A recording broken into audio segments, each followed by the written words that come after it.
Hi, scholars. We're back again with Read Aloud. This is our last Read Aloud video for the school year.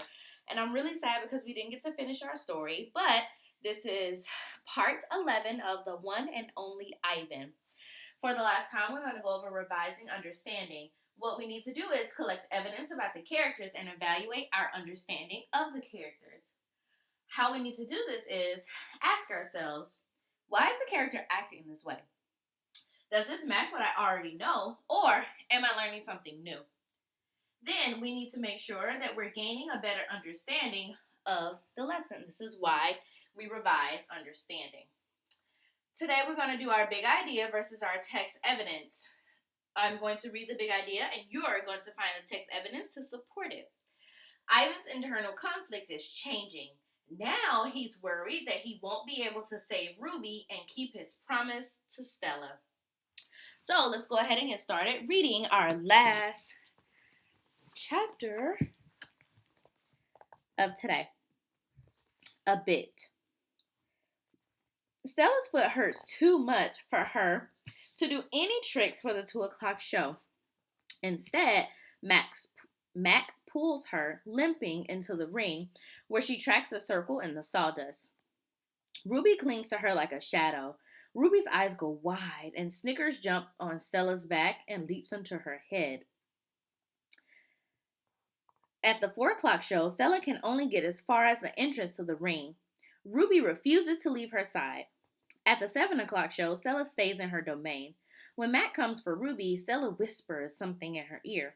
Ruby looks at her pleadingly, but after a moment, she follows Mac into the ring. Ruby stands alone. The bright lights make her blink. She flaps her ears. The humans can't stop eating their popcorn. They coo, they clap. Ruby is a hit. I don't know whether to be happy or sad. Why does Ruby do the 7:00 show alone? She does it alone because Stella is too sick to perform and her foot is hurting her really, really bad. So Ruby is doing the performance by herself, but it seems like the crowd really likes her. Worry. When Julia arrives after the show, she brings 3 thick books, 1 pencil, and something she calls magic markers.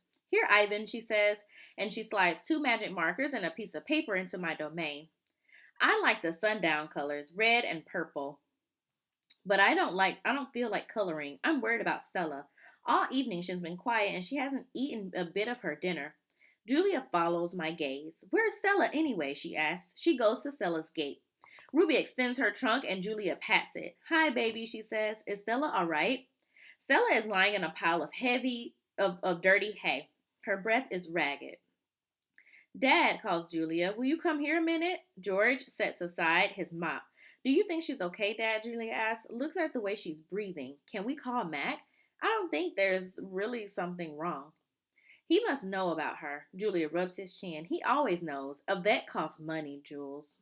Please, Julia's eyes are wet. Call him, Dad. George gazes at Stella. He puts his hands on his hips and sighs. He calls Mac. I can't hear all of his words, but I can see George's lips tighten into a grim line. Gorilla's expressions and human expressions are a lot alike. Mac says the vet's coming in the morning if Stella's not any better, he tells Julia. And he's not going to let her die on him, not after all the money he's put into her. George stroked Julia's hair. She'll be all right. She's an old tough girl.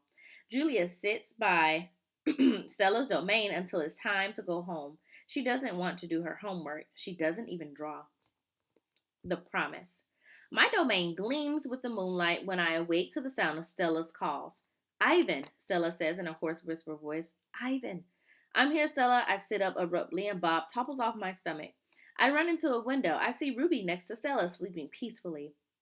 Ivan, I want you to promise me something, Stella says. Anything, I say. I never asked for a promise before because promises are forever, and forever is unusually long time. Especially when you're in a cage. Domain, I correct.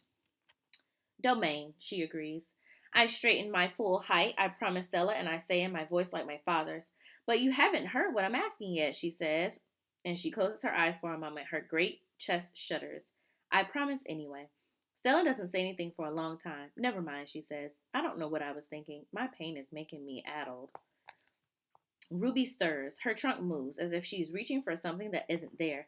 When I say the words, they surprise me. You want me to take care of Ruby? Stella nods, a gesture, and that makes her wince. If she could have had a life that's different from mine, she needs a safe place, Ivan. Not here, I say. It would be easier to promise to stop eating, to stop breathing, to stop being a gorilla. I promise, Stella, I say.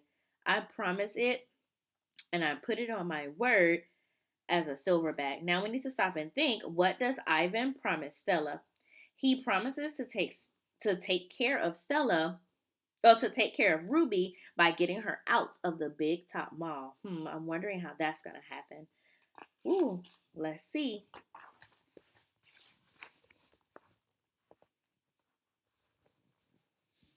Why do you think Stella is asking Ivan for that promise? I'm going to give you some think time. I think that Stella is asking Ivan that question because she knows that she is dying. She's getting sicker and sicker and weaker. She can't even perform at this point. So she's asking Ivan to take care of Ruby or to try to get her out of the big top mall because she knows that she is slowly dying. I know, it's so sad. Let's keep reading. Knowing. Before Mac, Bob, and even before Ruby, I know that Stella is gone.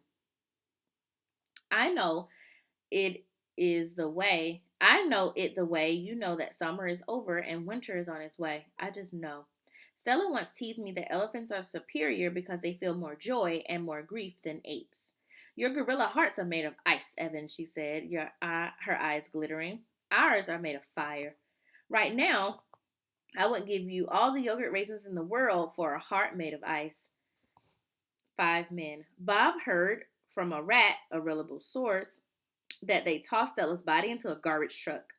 It took 5 men and a forklift. Oh, I'm so sad. Now Stella has passed away because she wasn't able to do the things that she was able to do before because of her hurt foot. Comfort. All day I try to comfort Ruby, but what can I say? That Stella had a good and happy life, that she lived and was meant to live, that she died with those who loved her nearby. At least the last is true. Crying. Julia cries all evening while her father sweeps and mops and dusts and cleans the toilets. When George sees Mac, he runs to him. I can only hear a few of his words. Vet, should have, wrong. Mac shrugs. His shoulders drop. He leaves without a word. Let's look at this evidence again. When George sees Mac, he runs to him. I can only hear a few words. Vet, should have, wrong. I'm wondering what George is saying to Mac. I think George is telling Mac that he's wrong and he really should have called a vet. And George is angry with Mac because a vet could have been able to save Stella instead of her dying of her hurt leg. Mac shrugs. His shoulders droop. He leaves without a word. When George wipes the fingerprints off my glass, his cheeks are wet. He doesn't meet my eyes. The one and only Ivan. When the humans have left, I sent Bob to check on Ruby. How is she? I asked when he returns. She was shivering, Bob says. I tried to cover her with hay, and I told her not to worry, because you're going to save her. I glare at him. You told her that? You promised Stella, Bob lowers his head. I wanted to make the kid feel better. I shouldn't have made that promise, Bob. I just wanted. I point to Stella's domain. For a moment, it seems like I've forgotten how to breathe. I just wanted to make Stella happy. But I can't save Ruby. I can't even save myself. I flop onto my back. The cement is always cold, but tonight it hurts. Bob leaps into my belly. You are the one and only Ivan, he says. Mighty Silverback.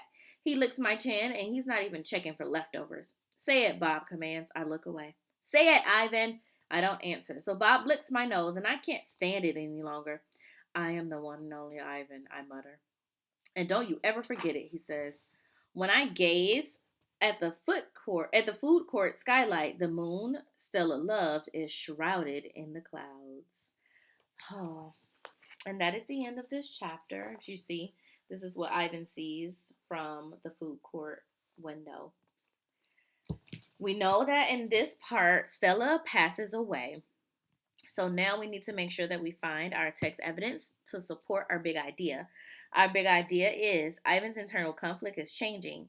He's worried that he won't be able to save Ruby, but he wants to keep his promise to Stella. So you're going to find that text evidence to support that big idea. Don't forget the page number and don't forget your quotation marks. Can't wait to see your work.